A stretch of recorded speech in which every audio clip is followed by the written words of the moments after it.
at which they drive. These are the three primary issues with EVs.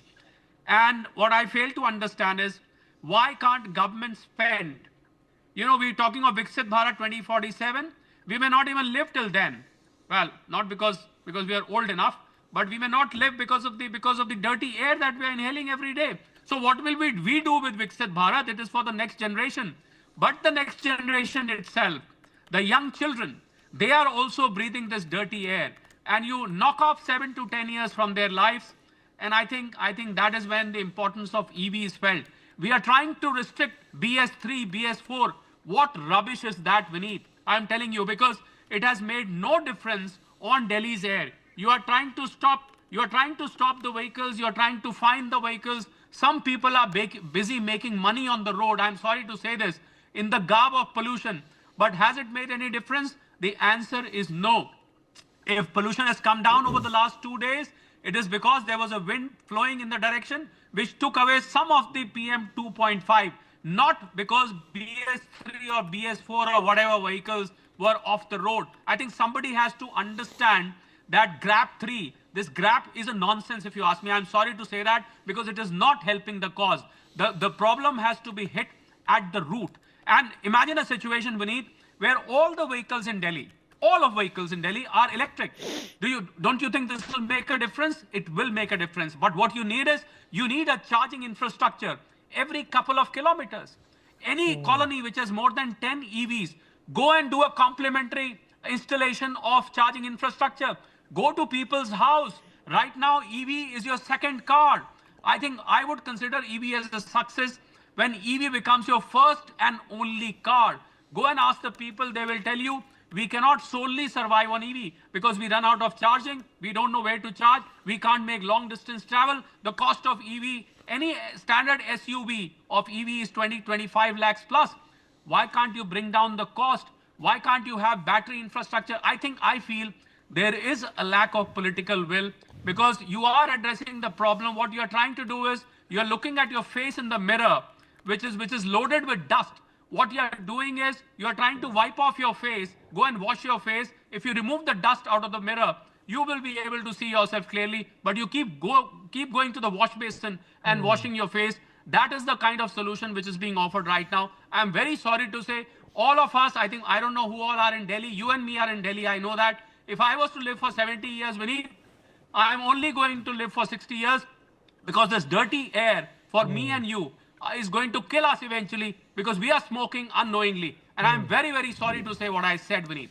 No, you don't have to be, Dr. Kohli. Mr. Dhawan, this is perhaps the only solution that is coming to mind right now, because Parali has a role to play on this, but definitely experts have also weighed in that Parali is not the only reason why Delhi gets to see this kind of a pollution, which is extremely detrimental to the health of the people living in this part of the country. But at the same time, how can the government expedite this prudent measure of electrifying our lives with EVs, so that more people don't have to be concerned about this, more people don't have to protest at India Gate? Vineet, I think I do agree mostly with what Dr. Kohli has said, but I also want to tell you that this problem starts only in the last 2 months. And we have the same situation. We have construction, we have same number of cars, we have same number of two-wheelers, and we have everything else other than the Parali throughout the year. And we are reasonably happy. I wouldn't say we are all hunky-dory, but yes, we are reasonably happy. Why can't we find a reasonable solution to this problem? We are scientists, we are, all sorts of research and development that has been done and will be done. Why can't we find a solution to this? This is not only an EV which is going to create the solution to this. There is bigger problems to it. And unless those bigger problems are caught at the root level, we will still keep on blaming each other. Even if you have EVs, you replace all the cars with EVs. Firstly, of course, you don't have charging points. Secondly, even they will be producing dust.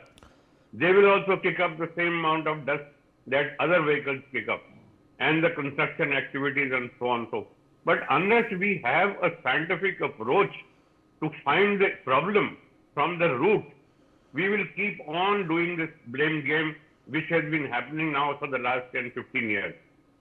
So I think there has to be some rationality to all this, rather than, we keep on giving gyan to everybody and nobody is listening.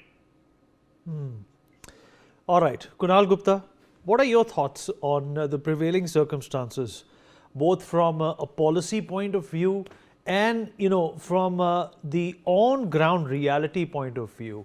They obviously, there is a big mismatch, and we are suffering. Absolutely. I think the whole population is suffering because of this pollution scenes, right? But there are multiple layers to why this is happening, right? I don't think EV is the only solution, but EV contributes to a lot of what can be changed here, right? I think the latest data of Ministry of Earth Sciences clearly says that 35 to 40% pollution is happening because of the transport, and that is what we need to really solve for first, right? And there are subsequent problems to be solved. I think construction dust is the second bigger problem, which we can be subsequently solved or parallelly solved. When we talk about EV, usually from my view, we only look at cars and buses. I think we really need to solve EVs and transport at micro mobility level, because that is the larger quantum of how people usually commute, right? Micro mobility is the main solve, and that is where we need to get to. We need to really have stable policies across two-wheelers, electric cycles, so that we promote local form of commute, promote short-term commute, and that is what really solves. I think this is how from Beijing to Bangkok, everyone has solved for last mile commute, and that is what has impacted to the real pollution solve. Okay, fair enough. Mr. Abhijit Sinha, Delhi, of course, is a city which has found a lot of modernization over the last few decades. But at the same time, the state of the roads, the cleanliness, and even the length of the roads is not equivalent, or rather has not kept pace with the kind of advancements that we have seen in terms of vehicular pollution. What needs to be done in that mode, plus apart from the EV culture that policymakers as well as the public at large needs to adopt? Thank you, and I appreciate that NewsX is taking it forward as a continued debate, as it requires a certain degree of reporting to ensure that it is progressing in the right direction or not. It is not only about the intent of government. I completely agree with our previous panelist, Dr. Kohli, that Grab was just a face-saving exercise of previous government. But what I don't agree is that this government has lack of intent. Intent is there. Content is something which will come. Enforcement, policy, technology, infrastructure, and more of administrative. So if I completely compartmentalize these things into four departments or four buckets, then enforcement is something where we have been lacking. Technology is something where Ministry of Road Transport has been given a very strong instruction to look into the technology and also the R&D of vehicle, how these BS4, BS5 and this can happen. Fourth is implementation and enforcement. Here, I think Delhi, Haryana, Rajasthan, Punjab, and UP. Delhi NCR is not only one state, or it does not get it around 2.97 crore vehicles we have. 1.57 crore are in Delhi. The rest 37% old vehicle are still running on the old standards. So we cannot implement something very significant. Despite of having an intent content, it will not give impact until and unless all 3-4 states will come together. And I'm happy that government has started talking about it. A high-level task force between Delhi, Rajasthan, Haryana, Punjab, UP, Chief Secretary plus 8 central departments has been decided, and they will look into the two-wheeler, three-wheeler, car, bus. Truck was one of the very important component, because truck count only 3%, but they produce 30% of pollution, and in PM 2.5 they are responsible for 50% of national pollution. This year, Government of India has also incentivized electric trucks so that we can look into those areas also. Last but not least, infrastructure.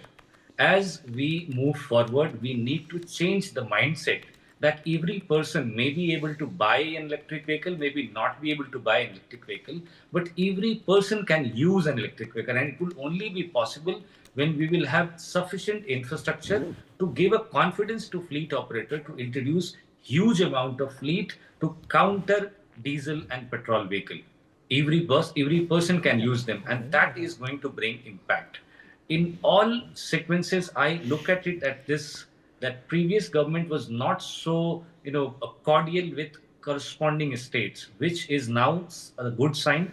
I'm happy that the conversation is going in right direction, and these kind of conversation and debates which NewsX is organizing would also give you some impact signal. But I don't see this year we will be able to do something much, but next year there would be definitely an impact. Mr. Beni Parihar, your point of view on this predicament that we are supposed to live through every year, and the fact of the matter is that previous governments or this government, it's not going to come down to a government blame game, because obviously there are a multitude of factors that come to haunt Delhi NCR and northern India in the last 2 months of any year. It was not like this. I was growing up in Delhi. The air is still the same. Delhi has not moved on its axis. The wind condition and the pollution getting trapped because of cloudy weather is also something which has not changed. It's only the man-made factors which need to be undone. What is your perspective here? First of all, thank you for having me, and thank you for the rest of the panelists to also bring light to this. I think before we even dive into what needs to be done, I think the reality is that things are improving. I mean, we do see that from an EV standpoint, we're seeing the sales of EV growing. We're seeing charging infrastructure also growing to the numbers that you mentioned earlier, to around 30,000 in India, and let's say 3,000 in Delhi. But this is still just like a drop in the bucket. Yeah. I mean, what we can really do to be able to see how we can solve this problem is learn from other, let's say, polluted cities which address the problem, right? So maybe looking at Shenzhen as a city that really sort of cleaned up its whole environment very quickly. And it's a mixture of a few things. It's a mixture of obviously policy, as the private sector and the auto OEMs and the discoms all coming together, and then really making a sort of dent into it. I mean, just to give you an idea, from the disparity of where we currently are, China has 3 million public chargers. Europe has 1 million public chargers. And that's still, that the ratio you spoke about earlier for vehicle to charger is, we're still a long way away. So from that standpoint, there are problems on the ground as well, right? I'm looking at it from a charging manufacturer standpoint, and we're able to produce really high quality made in India products. But now what happens is the charge point operators or the oil and gas companies, ideally who need to deploy these chargers, are having issues with power infrastructure being brought in. The government addresses it. There's a PME sort of policy and subsidy that has come out, which is giving around 2,400 crore, two chargers, 72,000 chargers to be installed over a certain number of years. But the issue really becomes is that there is no power lines right now. So the private sector, whoever is in charge of putting those chargers up, needs to make those investments, and then the government will come and subsidize or rebate them. So it is a little bit of a chicken egg problem currently with charging infrastructure. But from at least from my perspective, it's moving in the right direction, where now the consumers have more choices from a vehicle standpoint. We have automakers making cars, EVs, a little bit more, let's say, economical as well.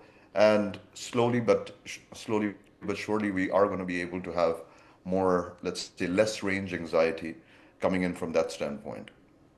Fair enough. Well, we've run out of time, but I appreciate everybody who joined in and weighed in. All your thoughts and perspectives have been extremely instrumental in defining this conversation, which is also perhaps going to define how we deal with pollution and how we adopt and embrace the electronic culture. We'll take a short break now. Be right back.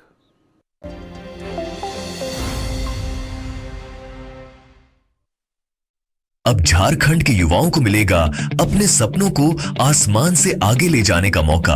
आज यहाँ का नौजवान हवाई जहाज में भी चढ़ेगा और हवाई जहाज भी उड़ाएगा, क्योंकि मुख्यमंत्री हेमंत सोरेन के प्रयास से हो चुका है झारखंड फ्लाइंग ट्रेनिंग इंस्टीट्यूट का शुभारंभ, जहां युवाओं को राज्य में ही मिलेगा कमर्शियल पायलट बनने का प्रशिक्षण। दुमका हवाई अड्डा स्थित इस प्रशिक्षण केंद्र में प्रतिवर्ष 30 प्रशिक्षुओं को कमर्शियल पायलट की ट्रेनिंग दी जाएगी। साथ ही राज्य सरकार द्वारा 15 आरक्षित प्रशिक्षुओं को मिलेगा बिल्कुल निःशुल्क प्रशिक्षण। इस फ्लाइंग ट्रेनिंग इंस्टीट्यूट में प्रशिक्षुओं को multi engine rating commercial pilot training के साथ साथ कमर्शियल पायलट लाइसेंस भी प्राप्त कराया जाएगा।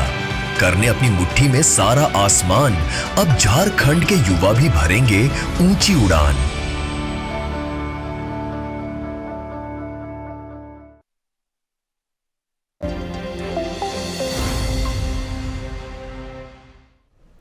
Welcome back from the break. You're watching NewsX and I'm Savri Jindal. We have some breaking news coming in the latest updates from Assam.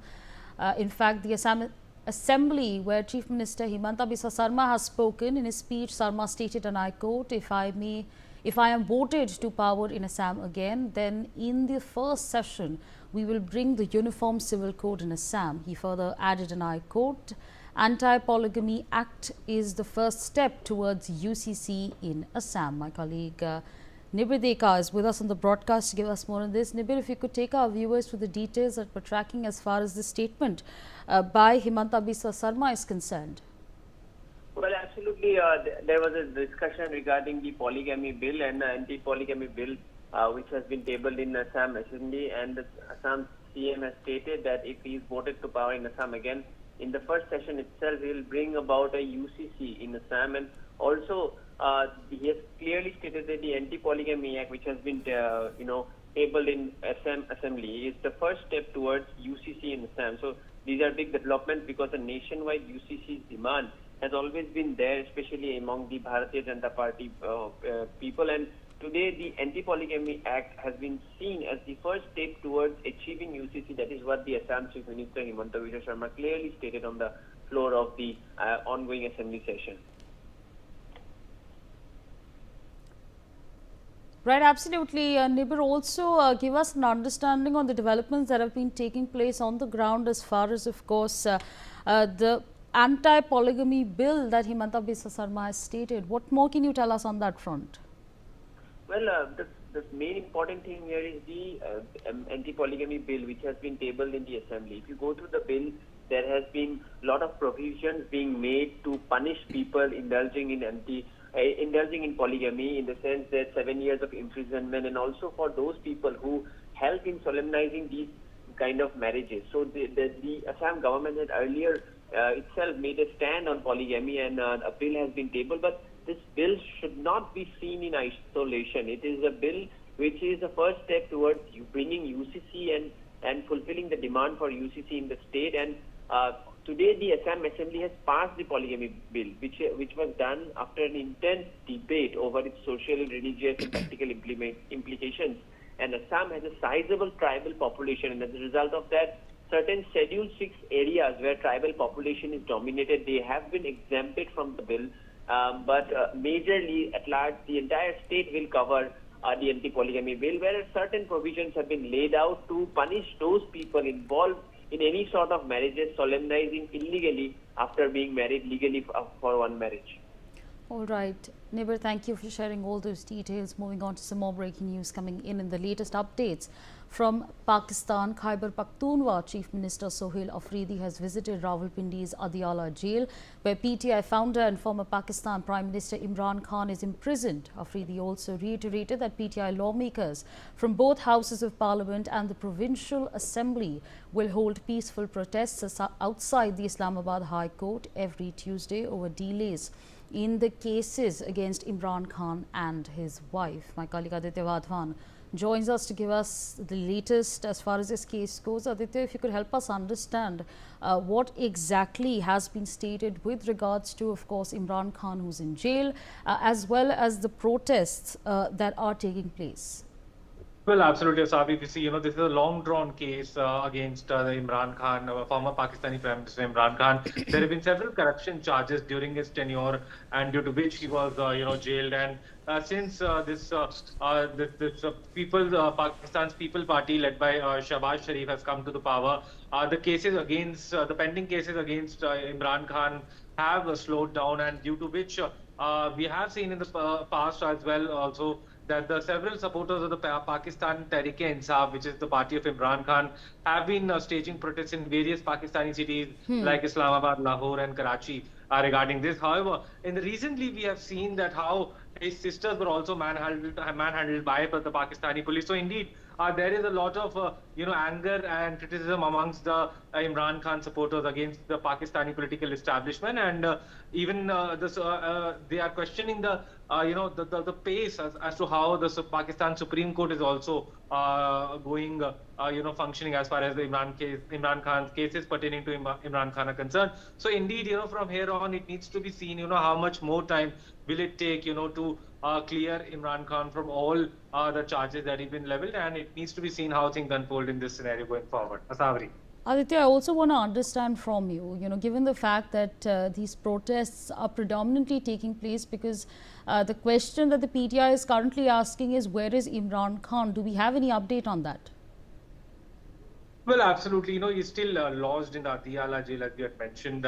However, how he's being treated in the jail are not very clear, and that is why the Pakistan Tehreek-e-Insaf, the supporters of Imran Khan, are pressing hard against the government and the law enforcement agencies of Pakistan as to fast track the cases that are pending against him. And considering the fact that there has been a considerable delay as far as the cases pertaining to Imran Khan is concerned, it needs to be seen, as to what pace now. Will this gain any momentum any further or not? This needs to be seen. Asabri, back to you.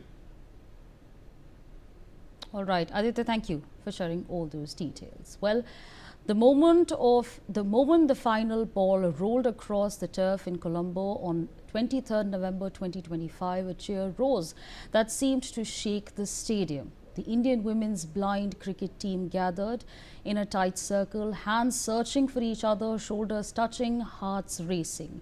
They had arrived as underdogs to an unfamiliar field. They walked out as world champions. India's team is captained by Deepika TC, a Karnataka native who lost her sight as a baby after an accident. She grew up in a farming family, unaware that sports could define her life. Cricket reached her through specialized schools, where teachers encouraged her to try the game despite her hesitation. Vice Captain Ganga Kadam of Maharashtra, from a family of 9 siblings, was enrolled in a school for the blind by her farmer father to secure a stable future. She played cricket casually until a mentor urged her to take it seriously. Learning to trust sound, timing, and orientation was challenging. The 26-year-old's progress came through persistence rather than immediate results, and she now inspires visually impaired girls in her village to play sports. Born completely blind and abandoned by her father in a remote Assam village, Simu was raised single-handedly by her mother, who also cares for a disabled son. Despite these hardships, Simu held on to the dream of becoming a cricketer and made it to the blind women's cricket team. Hailing from rural Bihar, where opportunities for visually impaired girls are almost non-existent, Anu fought socio-economic barriers to reach the national camp. Relying entirely on sound and muscle memory, she became a dependable member of the squad that went undefeated throughout the 2025 tournament. Born into a poor tribal family in Mayurganj, Jamuna grew up believing girls from her village were meant only for household chores. She silently rebelled by playing cricket on dusty grounds. Completely blind from the village of Buravi in Shivamoga district, Kavya faced huge societal stigma in rural Karnataka. Fearless since childhood, she played in mud fields before formal training turned her into one of India's fastest learners in B1 cricket. A college graduate who tried several jobs before discovering blind cricket, Sunita, felt she started late but became one of India's sharpest fielders. At just 15, Karuna is a class 10 student from Visakhapatnam who was born completely blind. She dropped out of school due to family pressure but was brought back by dedicated teachers. Using only the sound of the auditor ball, she scored 42 runs in the World Cup final against Nepal, becoming one of the youngest heroes of India's historic victory. 20-year-old Anika comes from the remote village of Machedi in Kathua. A 5-time national judo gold medalist, she switched to cricket only a year ago after her uncle introduced her to the Delhi team. A tribal girl who started cricket barely a year before the World Cup, Basanti went from working in farmlands to winning player of the match in the semi-final against Australia. The first ever Rajasthani woman to play for the national blind team, Simranjeet grew up in the arid desert where visually impaired girls are often hidden away. An 18-year-old tribal girl who lost one eye at 5 and the other gradually, Fula was raised by her father after her mother's death. She smashed an unbeaten 44 of 24 balls in the final to win player of the match and dedicated the victory to her late mother. Another tribal warrior from Orissa, Parbati grew up in poverty and defied early marriage pressures by choosing education and cricket. Her economical bowling and calm presence strengthened the strong Orissa contingent that dominated the 2025 World Cup. Blinded at the age of 5 in a playground accident, Kavya was initially forbidden by worried parents from playing. Camps and sheer love for the game changed everything. A 21-year-old from Bulden Khan's village, Sushma lost vision in one eye at 6 and gradually lost the other as well. Discovered at the Samartham camp in 2022, she became player of the series in 2023 Nationals. Born visually impaired in the small town of Betul, Durga was selected through talent hunts and trained relentlessly. And these are the stories of these young women, the Nari Shakti of India, and the big win that they've now made. Joining us at this point in time is Mr. Tos Rizvi, senior sports journalist, as well as Dr. Martand Jha, contributing editor, NewsX. Thank you so much for taking out time and speaking to us on NewsX, where it's, for me also as a journalist, it's a big day sitting over here talking about these women who have inspired so many others to take on sports. What do you make of it? Mr. Tos Rizvi, I'll come to you first. What do you make of this? What is your first statement?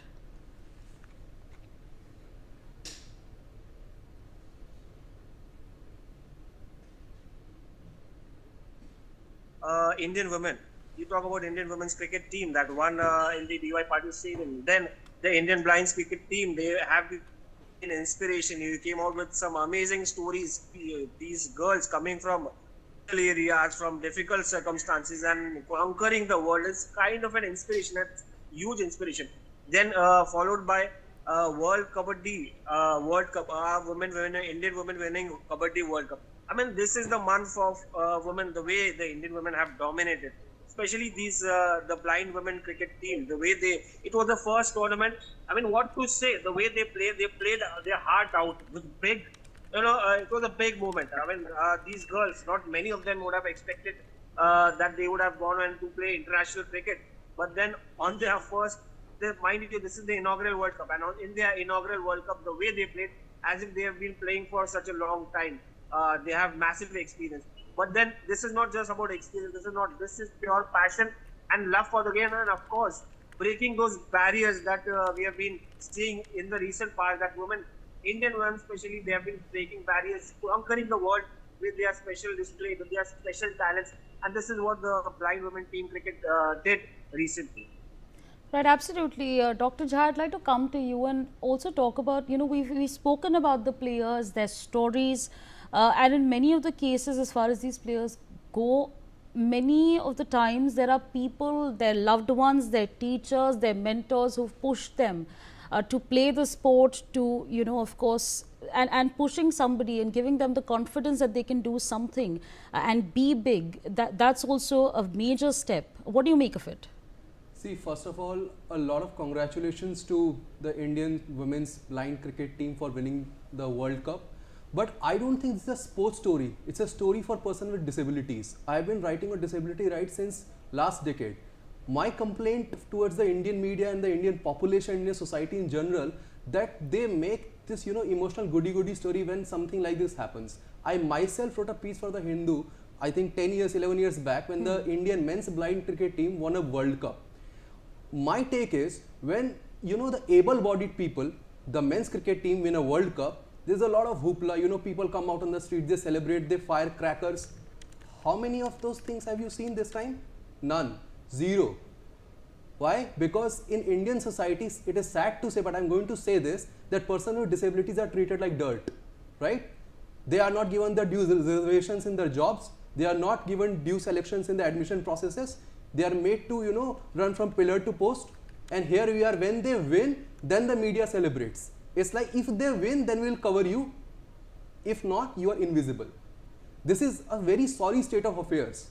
And I'm going to say this loud and clear, that until and unless Indian society has this ableist mindset, the media is also going to reflect the same again and again. There's going to be no change. Until you do something extraordinary, then we will put you on the pedestal. Then you will get to meet the ministers. Then you will have some say, right? If you don't do that, then you are nobody. And secondly, all physical disabilities are not homogeneous in nature. They are not alike, right? I have seen from my childhood that a boy or a girl who can, you know, make paintings from their legs. They are portrayed in the media. Oh wow! What if some person with disability can't do that? There are millions and millions of persons with disabilities in India who got uncensused. The last census happened in 2011, according to which 1.67 crore person with disabilities existed, but the WHO report said. Okay, but do you think things have changed? Do you think, you know, because we have a lot of initiatives that are there in place. So one that I can name off the, you know, off my head is Portability, which is now essentially looking at putting out its infrastructure, its sports facilities to people so that they can learn the sport. Do you think there's a change? See, changes are there, but they are very minuscule in nature, right? I'm going to explain this. Many institutions, many NGOs, they are working, you know, tirelessly 24/7 for persons with disabilities. Hats off to them, and they are working on very shoestring budgets. I am talking about the mentality of the Indian society towards persons with disabilities in general. Okay, their representation is nowhere. Okay, if you talk about any field, they are not visible in the Group A jobs, even in the government sector, right? Mostly they are employed in the Group C or the Group D categories, right? And if you look at across the spectrum, across the board members, any company you go, it would be hard to find person with disabilities.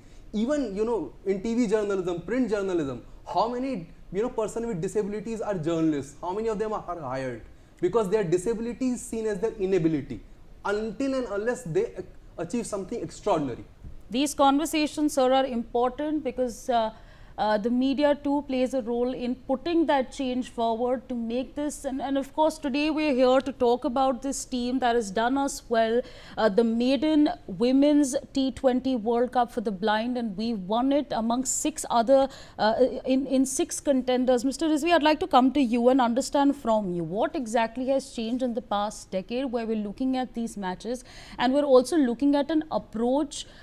You know, for example, in this particular match, we saw that there was a plastic ball that was there with metal bearings that could jingle, and that's of course facilitated the women with vision disabilities to come up to play this match and to big win. What do you make of this approach?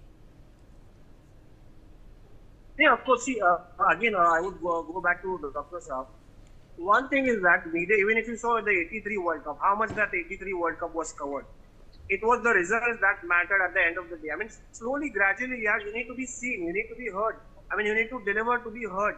I mean, for example, if you don't shout, if you don't scream, no one will look at you, and this is what sports does. So the approach will change slowly and gradually. I mean, it's all about putting effort because there is lack of awareness. Unfortunately, there is lack of awareness on the streets. I mean, if you go to the railway station, how many times you will see wheelchair for Divyang people, or maybe the ramp for Divyang people, or something, to help blind with disabled people. So there is lack of awareness. Even the government needs to come and support, or maybe understand what exactly we have to educate people. Yeah, it's a beautiful thing that we won the championship. I hope this is not just the celebration. We need to learn from here. We need to support, whether you talk about the cricketing bodies, private cricketing bodies, or the association, state level, or the district level, the NGOs, the CSR, the corporate, or maybe the government. I mean, at the end of the day, it's the government and the people. We need to back each other. It's not just about media or the individual. It's a team effort. At the end of the day, it's a team game, and it's not just team game. I mean, it's an effort. It's the whole country has to come together. We need to educate. We need to support them. Otherwise, it's not just about blind women winning the tournament, or maybe the Divyang doing something extraordinary. Then we celebrate, we burst crackers, and then after a few days we forget them. What happened? What is the follow-up? Not many people do the follow-up. Not many media go into it. What about the stories? These stories are inspirational. I mean, the way our anchor came up with these amazing stories, these are inspiring. They should be told in school. These stories should be, in the textbooks. They should inspire these kids. They should make them aware. These are the things that a lot of people go through, whether rural areas or urban. There should be awareness. But of course, this is something big, and we need to, gradually improve on it, work on it. Back them, and it's not just blind team, but the other disabled or Divyang people. This is where we need to seize the moment. Unfortunately, we have just been celebrating it. We are not seizing the moment. And I somewhere agree with Dr. Saab. All right, Dr. Jha, I'd like to come back to you. What does support truly mean in this case? What kind of infrastructure is perhaps required in order to fulfill these dreams, in order to make sure that these dreams are possible for anyone and everyone? Firstly, I would like to comment to my esteemed colleague 2 points. He said there is a lack of awareness. I would say there is a lack of empathy. I have seen Indian people, mocking and assaulting and abusing person with disabilities. If you are going to interview any of those women who won the World Cup, they can tell you tens and hundreds of stories when they will be mocked, assaulted, humiliated, abused. And there is no law where these people are sent to, jail. I actually filed an RTI 2-3 years back that give me a record of how many people actually going to jail for actually, assaulting a disabled person, or mocking or humiliating, or making suggestive gestures against person with disabilities. And you know how many people were jailed? 0.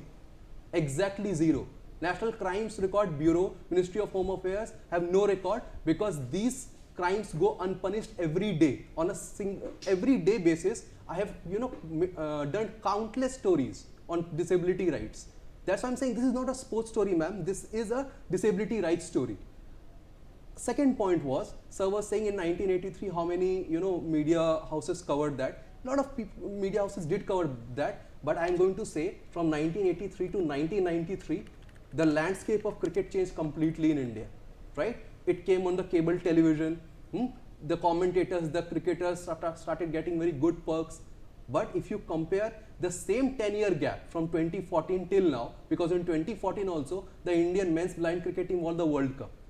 Okay, and to my question, what perhaps is the kind of support that can be given to these players so that they can fulfill their dreams? So that would be a 2-level approach. Firstly, on a societal level, we need to make sure that our society has more empathy and gives equal opportunities to persons with disabilities. Only then we will have good players who can make good contribution on a constant, consistent and a continual basis.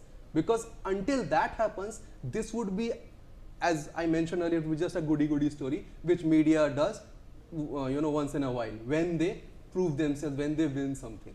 That's my assertion. Right, absolutely. I'd like the last word from Mr. Tosh Rizvi. What do you essentially make of the statements that have been made? Are you of the same approach, or perhaps could you also give us your assessment on what it is that can be done in order to fulfill more dreams, to see more of these women standing over there with a trophy in their hands, big smiles, and of course, this feeling that you've done something and you've done your country right? The most important thing is, of course, the infrastructure that they need, or any, I mean, whether this blind cricket team or any other Divyang category or disabled categories, whatever they need, the infrastructure, the platform, the tournaments, the facilities, the backup, the support, which is all needed for them to, come out with flying colors. Apart from that, you're talking about the empathy. I mean, I did a lot of stories with disabled players or wheelchair cricketers. The thing they say, you know what? They say, we are not becharas. This is what the headline that came through when I was interviewing one of the team, the captain of the Mumbai team. We are not becharas. We are there. We want to be out there to prove ourselves that we are the best. We are equal among all of us, and we are no less. At the end, they need what exactly this. There was a tournament recently in Mumbai where this individual Rahul had organized the whole tournament for a state tournament. There was hardly any backup, unfortunately. What about the state association? What about the government? He somehow managed to get sponsors from here and there, and had to put a lot of money from his own pockets to organize a 3-state tournament, which Mumbai won eventually. I mean, it's more than lip service. It has to be more than lip service. Yeah, they have won. This is the time the Indian government, the Indian corporates, the body, the state association, everybody has to come up, back them, give them platform, give them infrastructure. What the other guys get, what the other people get, whether it's the Indian cricket team, yeah, slowly, gradually, they won't get it completely. They won't get a 1K stadium, but initial period, they can get good facilities, good food, good nutrition and facilities to perform. And especially, I would like to tell you, these girls have come from rural areas. The stories that you have narrated, yes, these girls from rural come from rural areas. I'm sure how many of them will be able to get the facility, so the trust that help them spot the talent with the talent hunt. But what about the facilities in the rural areas? It's the rural areas which give most of the Olympians, most of the athletes, more than urban somewhere or the other urban cities give you some kind of facilities. But what about the rural areas? It's the rural areas. Along with that, majorly we have to work on it. Right, absolutely. Like I said, those visuals that you were looking at, they're women who face their own challenges. They decided to take a step forward, play for the Indian team, and now, of course, they've clinched victory, they've made history, and so much more.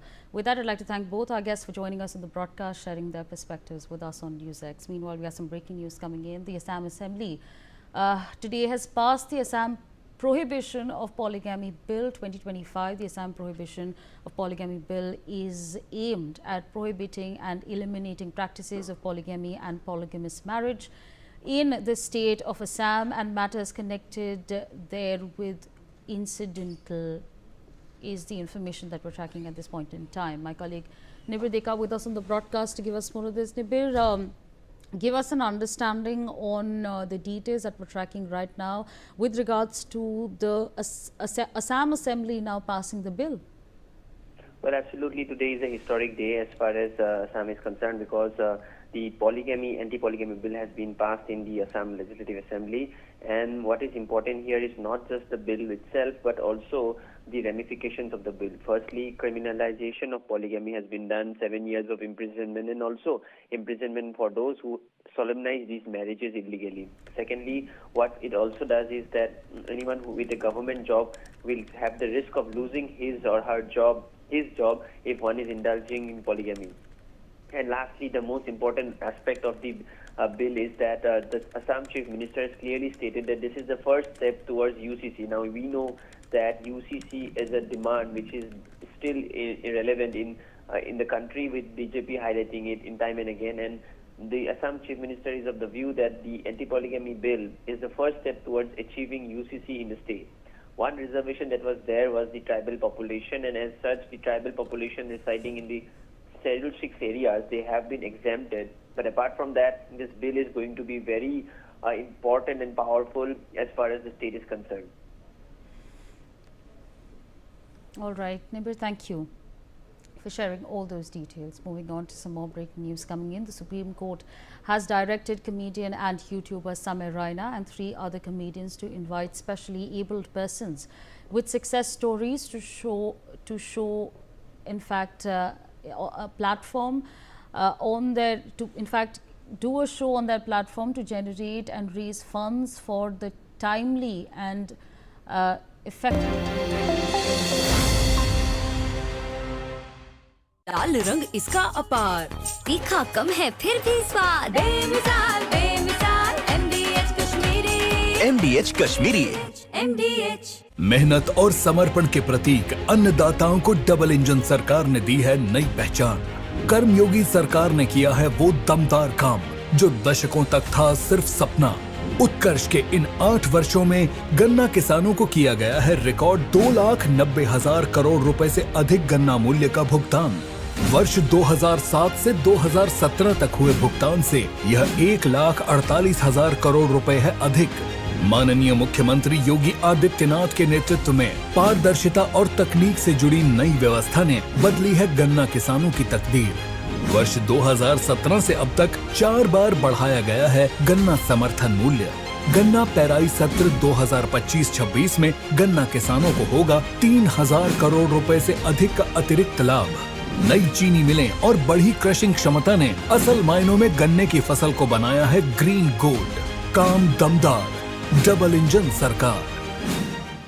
MDH केसर का हो बहाना, कश्मीरी पुलाव या हो बिरयानी खाना, केसरी चाय दूध, रसमलाई, केसरी लड्डू, हलवा याद लाना, अरे यही तो है MDH केसर का बहाना। MDH शुद्ध केसर, खुशबू ऐसी जो दिल जीत ले। MDH।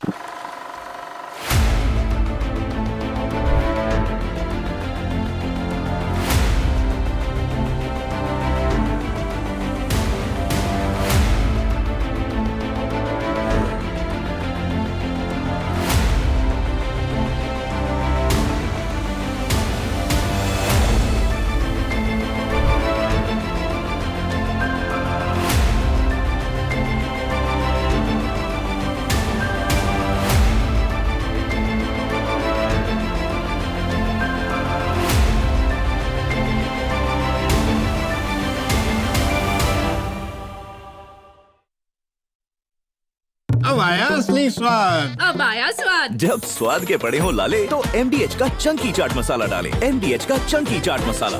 MDH। MDH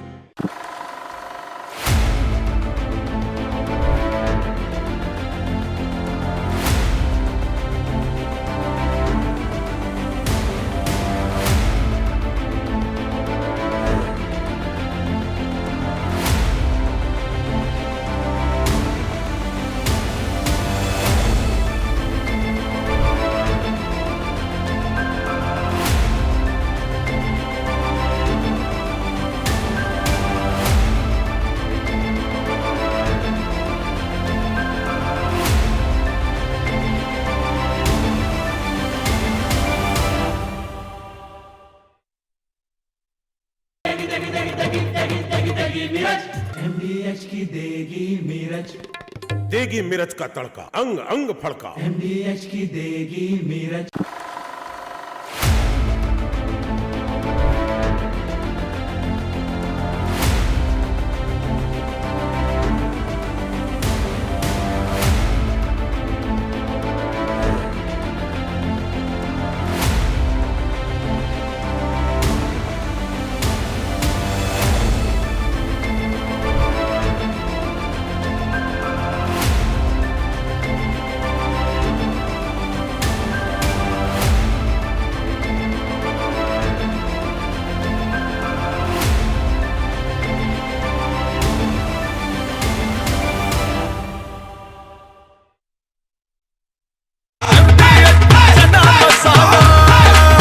अब छोलिया हो या लोबिया, सफेद चने या काले चने, सब कुछ मजेदार बने। MDH।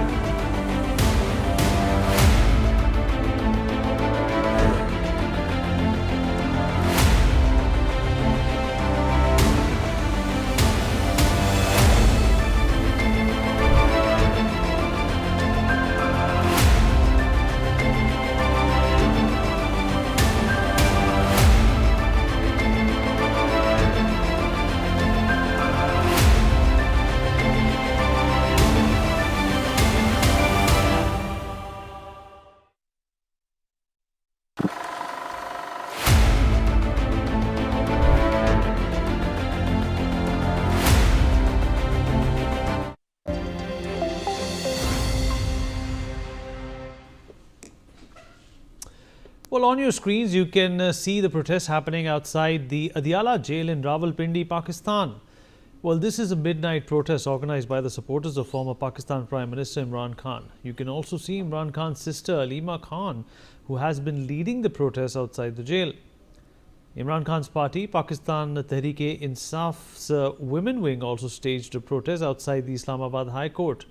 These protests are an outcome of a decision by the members of the National and Provincial Assemblies and the Senate of Pakistan Tehreek-e-Insaf or PTI that have decided to hold peaceful protests outside the Islamabad High Court and Adiala jail in Rawalpindi every Tuesday for delays in the hearing of cases of former Prime Minister Imran Khan. These visuals are just hours before the rumours of Imran Khan's death in custody surfaced online. Hello and welcome. You're watching Explained by NewsX. My name is Vineet Malhotra. Today we are discussing where is Imran Khan and what has happened to him.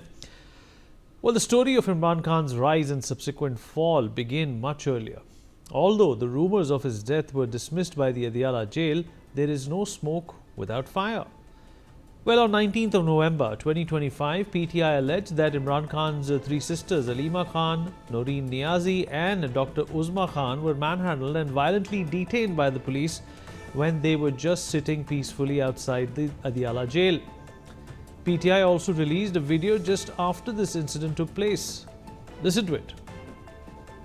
हमने हर इनका असूल follow किया है। आज जो उन्होंने मेरी बहन सड़क पे घसीट रही थी ये औरतें, ये तो हमने जाकर इन्होंने पैरों से ना पकड़ा होता तो ये घसीट के ले जा रहे थे। औरतों और बच्चों के साथ और बुजुर्गों के साथ जुल्म जो करे, ये किस किस्म के लोग हैं? अगर नहीं मुलाकात करने देनी इमरान खान से, हम कहीं खड़े भी नहीं हो सकते, ये इतने डरपोक हैं। और हमें आज कहा गया है कि आपकी मुलाकात इसलिए नहीं हो सकती क्योंकि आसिम मुनीर की नोटिफिकेशन नहीं अभी साइन। अब पता नहीं वो किसने। Well, in the first video, Alima and Uzma could be seen gathered around Noreen, who reportedly appears visibly shaken after the violent action by the authorities. As Alima said, they were dragging her on the road. In the second statement by Alima, the sisters are alleging that they were not allowed to meet their brother Imran Khan. Well, because the jail authorities were not notified by Asim Munir, to remind the viewers, Asim Munir is the AOF Pakistan and the highest ranked uniformed officer in Pakistan right now. Additionally, it is being reported by PTI and Imran's sisters that Imran has been held in near total isolation in the Adiala jail for 22 days now, unlike the rest of the prisoners who are allowed company. Denied visits from family and lawyers, and despite Islamabad High Court orders mandating weekly access. Well, the Pakistan Tehreek-e-Insaf also alleged that the cell door of Imran Khan remains shut all the time and he is denied any human contact. The party added that electricity and newspapers have been cut off, calling it a violation of prison regulations. Since then, the sisters have been protesting outside the Adiala jail in Rawalpindi, trying to meet their brother. Here is what Alima Khan had to say on the 25th of November. Listen in. डरते हैं उससे, अपने आप को हालांकि इन्होंने वो दे दिया है, इम्यूनिटी दे दिया है, ये लॉ के ऊपर चले गए। अब तो इनको नहीं डरना चाहिए। अब तो इमरान खान जो मर्जी कह दे, ये तो इम्यूनिटी है, इनको डरना नहीं चाहिए। Well, in this particular video, Alima is inferring that the government of Musharraf and Asim Munir's army have given themselves the immunity for lifetime from any prosecution. This statement is loaded with the context of what is happening in Pakistan, also dubbed by many people as Asim Munir's constitutional coup. The 27th constitutional amendment adopted by Pakistan's Senate and National Assembly is essentially an institutional reform injecting new meaning to the old worn phrase, Pakistan does not have an army, the army has Pakistan. The new amendments abolished the Chairman Joint Chiefs of Staff Committee to replace it with a new position, the Chief of Defence Forces. The serving Chief of Army Staff, currently held by Asim Munir, automatically occupies this expanded role, merging two influential offices and remodeling the command structure of the country. The 27th Amendment bill also looks at tweaking the judiciary. The amendment created a Federal Constitutional Court or FCC which would take over cases involving constitutional interpretation, intergovernmental disputes and issues under Article 199. And this means that the FCC has become the primary forum for constitutional matters previously handled by the Supreme Court. After all these statements by the sisters and the protest by PTI on the 26th of November 2025, an unverified account from the name of Ministry of Foreign Affairs, Baluchistan, claimed, and I quote, that Imran Khan has been killed by Asim Munir and his ISI administration. This account is quoting news outlets. You can see a screenshot of this post on your screens. This repeated mention of Asim Munir is not without context. The 27th Constitutional Amendment has given him sweeping, unchecked powers in Pakistan. And this long-standing tiff with Imran Khan is also crucial to understand here. Imran Khan versus Asim Munir, the rift goes back to when Khan was the Prime Minister and General Asim Munir was the head of the Inter-Services Intelligence and was reportedly fired as the ISI head on the insistence of Imran Khan. 8 months after taking over as the spy master, he was replaced by Lieutenant General Faiz Hamid. And after being ousted in April 22 through a no-confidence motion, Imran Khan had alleged the hand of Asim Munir in not only his ouster but also his conviction. On the 3rd of November 2022, Imran Khan was shot and wounded in an attempted assassination in Wazirabad during the 2022 Azadi March against the Pakistani government. Let's see what happened then. Well, Imran Khan, along with PTI supporters, began pointing fingers at Asim Munir actively post this assassination attempt. He was arrested for the first time on the 9th of May 2023 and during Khan's court appearance in Islamabad and the High Court, while he was in the process of submitting his biometric data, paramilitary forces of Pakistan Rangers forcibly entered by breaking a window to apprehend him. Video footage depicted security officers of Pakistan Rangers grabbing Khan out of the courtroom and subsequently placing him inside a black Toyota Hilux Vigo to nab Rawalpindi. It is to be noted that Imran Khan was arrested by paramilitary rangers and not police within court premises, which counts as a violation of legal protocol. It is also alleged that there were no arrest warrants shown at the time. The same day as the arrest, protests broke out across the country, including in Islamabad, Karachi, Lahore and Peshawar, resulting in 8 fatalities. The protests predominantly targeted the army, and the extent of such widespread unrest involving the vandalization of military properties and installations is a rare occurrence in Pakistan. Khan was again arrested on corruption charges in relation to the Tosha Khana reference case in August 2023. Hence, Imran Khan has been behind bars since August 2023. Let's talk about his major convictions. His first major conviction came in the Tosha Khana case, where he was accused of illegally selling state gifts for personal profit and failing to disclose the details in official records. This led to a prison sentence and disqualification from holding public office. Another significant blow came from the Cypher case, in which Khan was accused of mishandling a confidential diplomatic cable. The court ruled that he had violated official secrecy laws, resulting in additional jail time. These convictions together ensured that the former Prime Minister remained in custody even as appeals continue. And beyond the key convictions, Imran Khan faces over 150 cases ranging from corruption and contempt of court to allegations of inflicting and inciting violence during protests following his ouster in April 2022. Many of these cases are linked to nationwide unrest involving his supporters, with charges under Pakistan's anti-terror and public order laws. Khan maintains that all charges are politically motivated, aimed at preventing his return to power. His supporters echo the same sentiment. While the government insists that the cases are a result of legal violations, Khan has alleged that Munir was vindictive after being removed as ISI chief in 2019. He also accused Munir of targeting his wife, Bushra Bibi, and using fabricated cases to keep him and his supporters incarcerated. Before being arrested in 2023, this was his last live speech to the nation on the 24th of July 2023. Listen in. पूरी कोशिश है किसी ना किसी तरह इसको jail में डाल दें।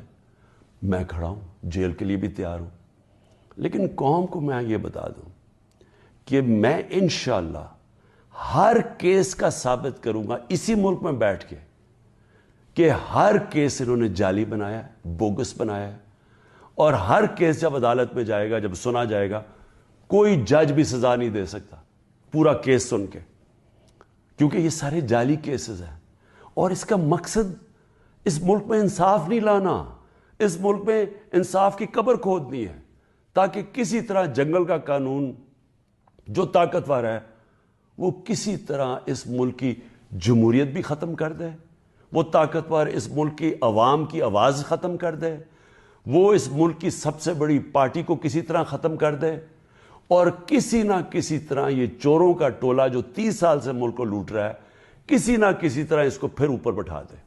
ये है सारी गेम पाकिस्तान से। Well, this is not the first time that Imran Khan's death rumors have taken the internet. In May 2025, Imran Khan began to trend on social media after posts and videos falsely claiming that he had been killed in jail began circulating on the internet. One of the videos that sparked the rumors shows him bloodied and being carried away by guards. The clip, however, is from 2013 when he fell from a forklift while being lifted onto a stage at an election rally in Lahore. This time that this has happened, it has forced the Adiala jail authorities to issue a clarification saying that Khan was fully healthy. There is no truth to reports about his transfer from Adiala jail. He is fully healthy and receiving complete medical attention, said prison authorities. And after the jail denied the allegations of Imran's death, Khyber Pakhtunkhwa Chief Minister Suhail Afridi visited the jail on the 27th of November. Afridi also reiterated that PTI lawmakers from both houses of parliament and the Provincial Assembly will continue to hold peaceful protests outside the Islamabad High Court every Tuesday over delays in the cases against Imran Khan and his wife. Adiala jail is not just another detention facility. It is considered one of Pakistan's most notorious maximum security prisons, known for housing hardened criminals, terrorists, death row inmates and high-profile political prisoners. Its history is deeply rooted in political repression and state control. Political assassinations have shaped Pakistan's political landscape since its early years, repeatedly altering the country's direction and deepening its internal fault lines. The first and most defining assassination occurred in 1951 when Pakistan's first Prime Minister, Liaquat Ali Khan, was shot dead during a public rally in Rawalpindi. The set off decades of speculation about foreign involvement, internal rivalries and power struggles within the establishment. More than half a century later, Pakistan witnessed one of its most shocking political killings, the assassination of Benazir Bhutto in December 2007. The former Prime Minister and the most prominent civilian leader of her time, Bhutto was killed in a combined shooting and suicide attack after addressing supporters in Rawalpindi, the same city where Liaquat fell. Her death deepened political uncertainty, led to the postponement of elections, and remains a source of bitter controversy over alleged security lapses and militant involvement.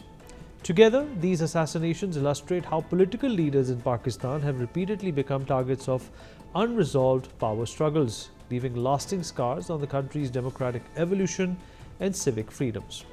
Now, the Pakistani government has ordered shoot at sight if PTI supporters try to create trouble in or around Adiala jail. As rumors about Imran Khan's alleged death continue to circulate, a section of observers has begun or started speculating, though without proof, about possible involvement of Army Chief General Asim Munir. These claims remain entirely unverified, but their spread highlights the deep fissures between political loyalties and Pakistan's powerful military establishment. The fact that such theories gain traction underscores the climate of mistrust and opacity. In jail for 933 days, Adiala jail at center stage. He has spooked dictator Munir. Pakistan media flooded by death rumors as Munir keeps Imran Khan in hiding.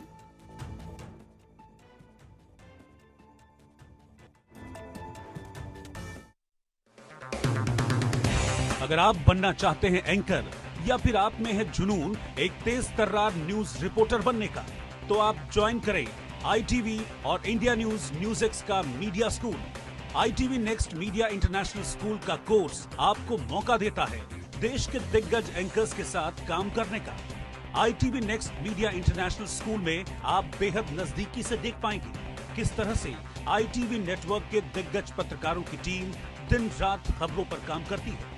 इस course के दौरान आप सीखेंगे anchoring की एक एक बारीकी उन एंकर्स के साथ जो देश को रखते हैं हर खबर से बाखबर। ITV next media international school का ये कोर्स आपके एंकरिंग स्किल्स को करेगा इतना सशक्त, मजबूत, जिससे आप बनेंगे पत्रकारिता की दुनिया का वो चमकता चेहरा जो दुनिया देखेगी और पसंद करेगी।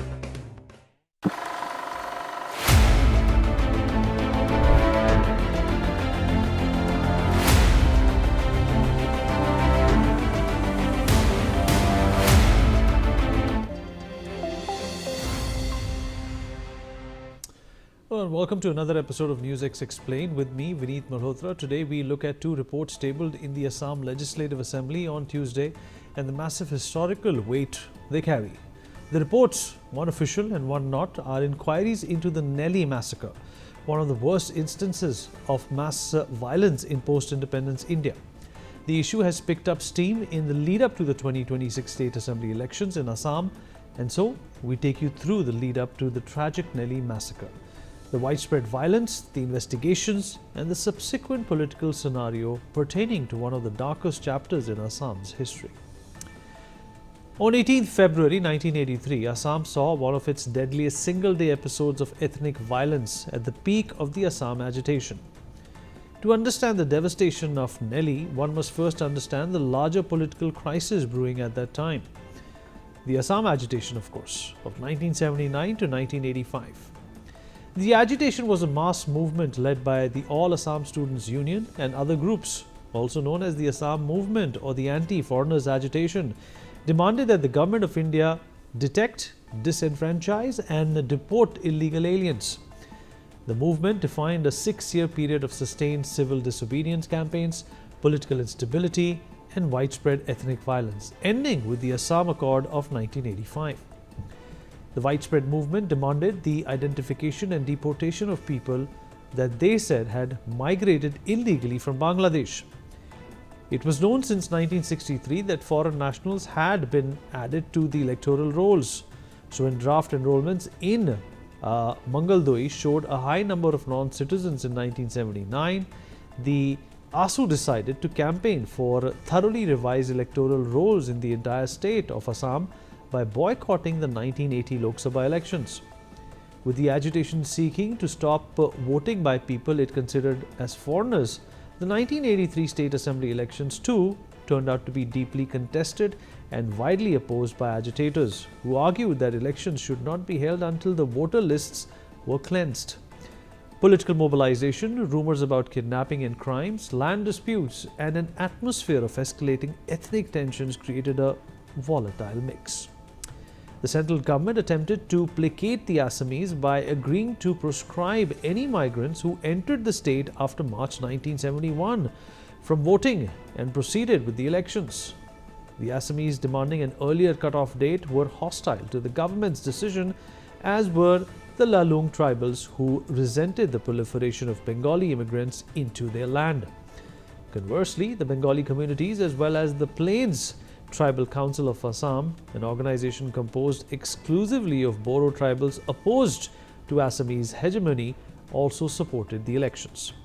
And so, the election scheduled for February 1983 went ahead despite boycott calls, and violence erupted in multiple pockets across Assam.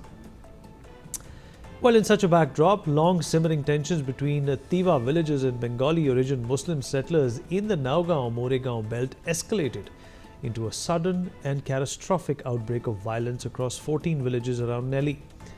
The massacre in central Assam took place during a 7-hour period on the morning of 18th of February.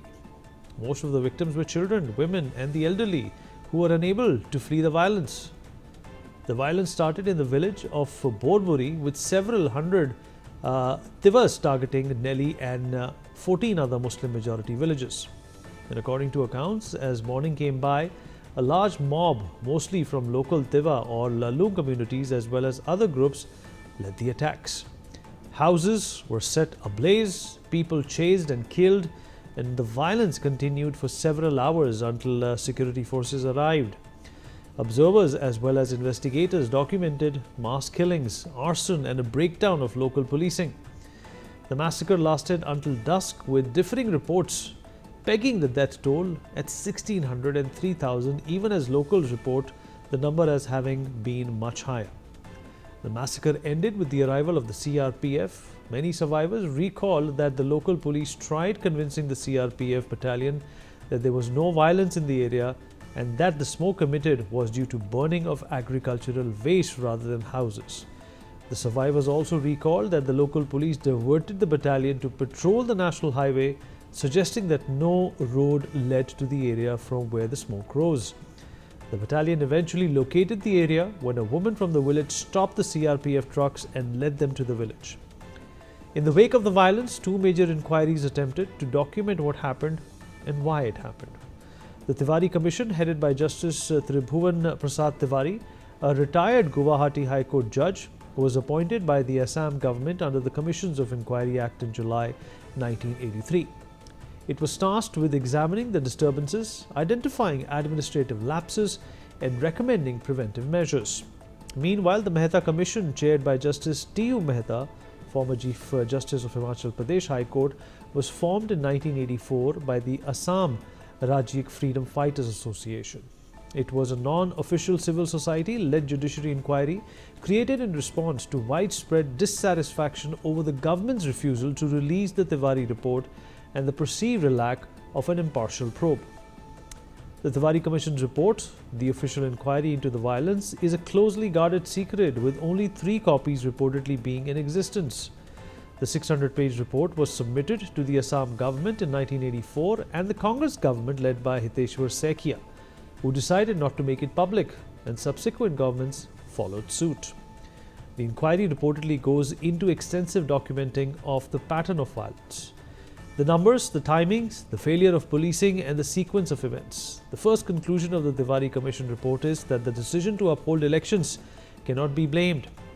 Recent reportage states that the report contains a reconstruction of the massacre with casualty figures often cited at 2072, a documentation of displacement with the lakhs rendered homeless in relief camps. The report's recommendations focus largely on administrative and procedural reforms such as better intelligence, faster deployment of forces, relief and rehabilitation procedures, and policing improvements. On the other hand, the Mehta Commission takes a different analytical stance. Rather than focusing on administrative failures, the report emphasizes the political context, especially the effect of holding elections amidst a charged agitation, the election time provocations, and the specific ways political mobilization acted as a catalyst for eruption. The unofficial Mehta Commission, pointing to these constraints and the popular mood, states that the situation was not at all congenial for holding a truly free and fair election, and that the governments, state as well as central, knew it, and the Election Commission ought to have known it as well. The report looks at Nelly as a dramatic eruption rooted in political provocation and electoral dynamics, and so its recommendations include political and policy lessons about election management, the timing of polls, and preventing mass mobilization from turning into organized violence. The reports of the two commissions thus complement one another in subject matter, but can be read as offering different accounts of root causes. While the Tiwari Commission stresses administrative failure and immediate triggers, the Mehta Commission focuses